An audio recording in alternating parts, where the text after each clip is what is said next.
and welcome to International English Language Classes. Friends, PTE series में इस video का topic है रिपीट सेंटेंस। रिपीट सेंटेंस यानी बोले गए वाक्यों को दोहराना। रिपीट सेंटेंस में 10 से 12 क्वेश्चंस हो सकते हैं। इसमें आपका परफॉर्मेंस स्पीकिंग और लिसनिंग के स्कोर को प्रभावित करेगा। इस टास्क में कोई नेगेटिव मार्किंग नहीं है। ऑडियो 3 सेकंड के बाद शुरू होगा। ऑडियो 3 से 9 सेकंड का होगा। कई बार लंबे वाक्यों में 12 सेकंड से अधिक का भी हो सकता है। ऑडियो समाप्त होने के 1 सेकंड बाद माइक्रोफोन खुल जाता है। अपना जवाब पूरा करने के लिए आपके पास 15 सेकंड का समय होगा। जब आप सुन रहे हो तो आपका ध्यान वाक्य के अर्थ को समझने पर होना चाहिए। यदि आप विषय और अर्थ को समझते हैं तो शब्दों को याद रखना आसान हो सकता है। तो आइए दोस्तों, इस टास्क में स्कोरिंग स्ट्रक्चर कैसा है वो देखते हैं। यह टास्क में ज्यादा मार्क्स है।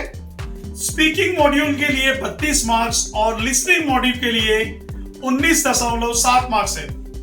कंटेंट के लिए 3 मार्क्स और फ्लुएंसी और प्रोनाउंसिएशन के लिए 5 मार्क्स ईच है। सही वर्ड सीक्वेंस आपको ज्यादा दिला दिला सकता है। आपको उन शब्दों पर मार्क्स दिए जाएंगे जिन्हें आप सही ढंग से दोहरा सकते हैं। यदि आप 3 सेकंड से अधिक रुकते हैं तो माइक्रोफोन बंद हो जाएगा और आप अपनी प्रतिक्रिया समाप्त करने में असमर्थ होंगे। इसलिए इस बात का ध्यान रखिए। रिपीट सेंटेंस में झिझकने और इस पर ज्यादा विचार करने का कोई मतलब नहीं है। तो फ्रेंड्स, आइए देखते हैं कि इस टास्क में ज्यादा मार्क्स लाने के लिए प्रैक्टिस कैसे करें। तो सबसे पहले आपको वोकैबुलरी बढ़ानी होगी। टेस्ट में आने के सबसे अधिक संभावना वाले शब्दों का प्रोनाउंसिएशन को सही कर लें। जब आप शब्दों को जानते हैं तो आप उन्हें एक सेंटेंस में सुनकर उन्हें पहचान और याद कर पाएंगे। अंग्रेजी ऑडियो सुनने की आदत डालें।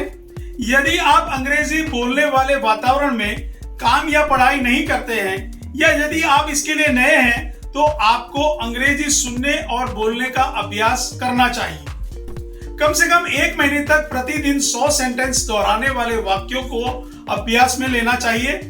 इससे आपकी एकाग्रता और सुनने की क्षमता में सुधार होगा।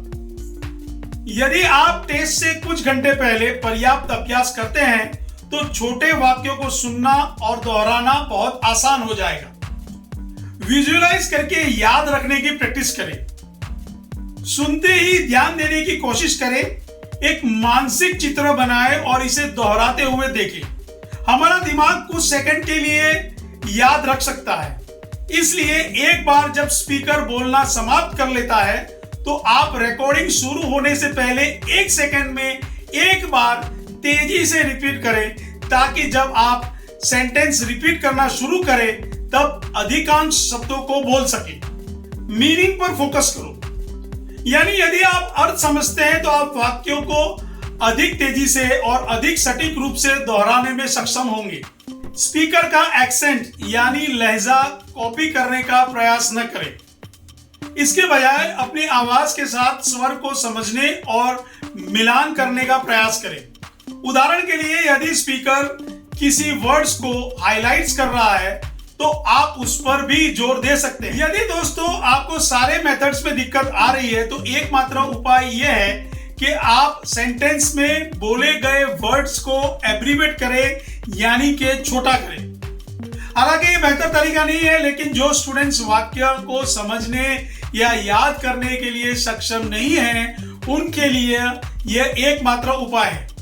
इस मेथड में आप प्रत्येक शब्द के प्रारंभिक अक्षर या पहले कुछ अक्षरों को संक्षिप्त में लिखने का प्रयास करते हैं। जब आप बोलना शुरू करेंगे तो ये संक्षिप्त में लिखे हुए शब्दों का वाक्य बनाना आपके लिए बहुत आसान होगा। मसलन, United states of America is a developed and a cosmopolitan country. अब आप कैसे लिखेंगे? फर्स्ट यूएसए, बाद में जो डेवलप्ड है उसका डीईवीई, बाद में जो कॉस्मोपॉलिटन है उसका COS, उसके बाद में जो कंट्री है उसका COU। अब आप ये जो एब्रीवेट किए गए वर्ड्स है उससे आसानी से सेंटेंस बना सकते हैं। इस तरह आप कीवर्ड्स को याद कर रख के बोल सकते हैं।